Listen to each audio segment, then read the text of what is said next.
Hey everyone, this is Mr. Lau. Welcome to the first PowerPoint that we're going to have on ancient Greece this year. If you're taking notes along with this, obviously you can stop it at any time to fill those out. Today's topic is going to be a Greek polis. I've heard lots of people pronounce that polis as well. Either way, it really doesn't matter as long as you know what it means. So starting off with the definition of polis. It's basically a Greek city, so you're going to have your city center and then the surrounding countryside. The combination of those two things is going to form that polis. Each individual polis is going to act as their own country. So even though Greece is one unified country, each individual polis is going to act as their own independent territory. Each polis is going to be grouped around a hill, and on top of that hill is going to be a fortified area, sort of an area for protection. That area was called an acropolis, and the acropolis is going to serve as protection as well as a religious center. At the bottom of the acropolis is going to be where most people gather and hang out throughout the day, and that's going to be the agora.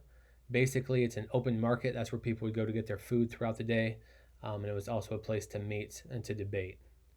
Each polis is going to vary in size. Some would just be a few square miles. Others would be hundreds of square miles. So it's really no different than most of our cities today. Obviously, we have some really large cities, and then we have some smaller ones as well. And the populations would typically be anywhere from about 5,000 to 10,000. But as you see, when we start talking about Sparta and Athens, the populations can be much, much larger than that. Each polis would have its own government and their own laws. Only free native-born men could be citizens. That means you had to be born in Greece. If you were a citizen, you could vote, hold office, own land, and defend yourself in court. So really quick, if you think about that, anyone that's not free, so that would be a slave, if you were not native-born, if you were not born in Greece, or any female could not defend themselves in court. So if you were accused of doing something, basically you just had to serve whatever punishment they came up with, because you were not able to give your side of the story.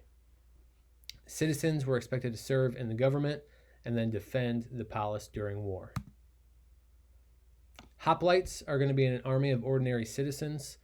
They could not afford horses, so they fought on foot, and they carried 3 weapons with them pretty much at all times, which were a round shield, a short sword, and a 9-foot spear. You can see a picture of an example of what a hoplite would have looked like. These were not professionals. They were not paid to be in the military. These were all volunteers. The hoplites would march shoulder to shoulder, and then they would put up their shields to act as a defensive wall. If you take a look at these pictures, and I know my little video is blocking the bottom one a little bit, but they essentially formed a wall. Then they would stick out their 9-foot spears so that any enemy that was charging them or coming to attack, before they would reach the actual soldiers, they would run into that 9-foot spear. So they were able to kill a lot of people before even making contact with them. And then if you look at the bottom picture, you can see if someone was killed, they essentially are gone and the next person just steps up, and you kind of fill in from behind. Hoplites made really good soldiers because they were not defending all of Greece, they were defending their own specific polis. That's it for this PowerPoint. If you have any questions, please let me or Miss Bentz know, and there'll be more to come. Thanks.